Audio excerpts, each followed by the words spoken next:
Hi, students. My name is Adriana Cuevas, and I am the author of The Total Eclipse of Nestor Lopez and Cuba in My Pocket, middle grade books full of humor, adventure, and heart. Today, we're going to talk about creating conflict in stories. Writers use conflict to create drama and tension in their stories. A book without conflict would be a pretty boring book. But before we begin, let's define exactly what conflict is in stories. In every story, your main character usually has something that they want or need.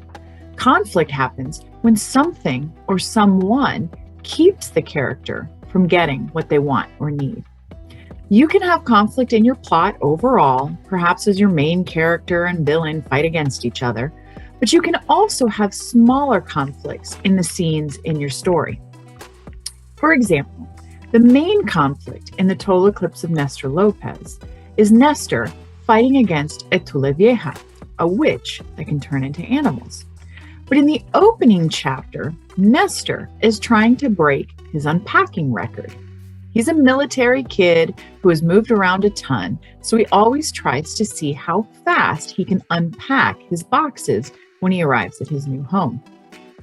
Let's read the beginning of the book. I gripped Dad's old army compass, willing myself not to launch it at the obnoxious raven heckling me from the bedroom window. Did you hear the old lady who lives here cooks raccoons and armadillos for dinner? The raven chirps, hopping back and forth on the windowsill. He bobs his black head at the packing boxes in my room. I know for a fact that's not true. I kick a large cardboard box labeled Nestor's Comic Books and Dart Guns under my bed. I clench my jaw and shove another box under my bed, getting down on my knees to push against the straining bed frame. This raven is keeping me from breaking my unpacking record. So in the opening scene, Nestor wants to break his unpacking record.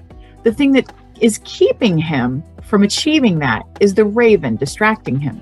And so we have conflict in the beginning of the book as these two things work against each other. The conflict in a story doesn't always have to be one person working against another. It can also come from the environment. In my second book, Cuba in My Pocket, the main character Kumba spends the day at the beach with his family. He goes for a swim in the sea and gets caught in a riptide. The water before me looked calm, eerily flat. Swimming to shore should be easy. I started to kick my legs, but it was as if some creature underwater was holding me back. I could hear Papi and Abuelo shouting from the shore, pointing at something I couldn't see. It's pretty simple. What Kumba wants is to swim to shore, and what's keeping him from doing that is a riptide. Our conflict comes from the environment this time, instead of another person. Now let's practice together. Let's imagine that you're standing in the middle of the cafeteria, your lunch in your hand, and you want to sit down and eat. What are some things that could keep you from getting what you want? What is a conflict that could come from another person? What's a conflict that could come from the environment? And what's a conflict that could come from yourself? Maybe your nemesis since first grade covers every single chair with chocolate pudding so you can't sit down.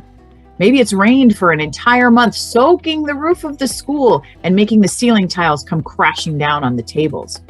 Or maybe you regret eating 10 bowls of high-fiber oatmeal for breakfast, and now you have to spend lunchtime in the bathroom instead of the cafeteria.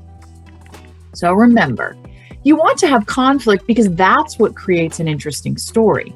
It's what makes your readers care about your characters.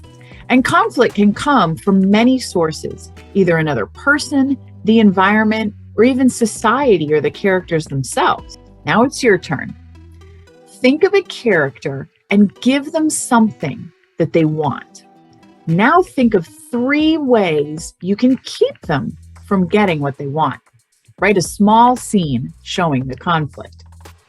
So hit pause here and get to brainstorming, or save this activity for later and check out the rest of the Latinx Kidlit Book Festival craft series on our YouTube page. I hope to see you at the festival, but for now, keep writing.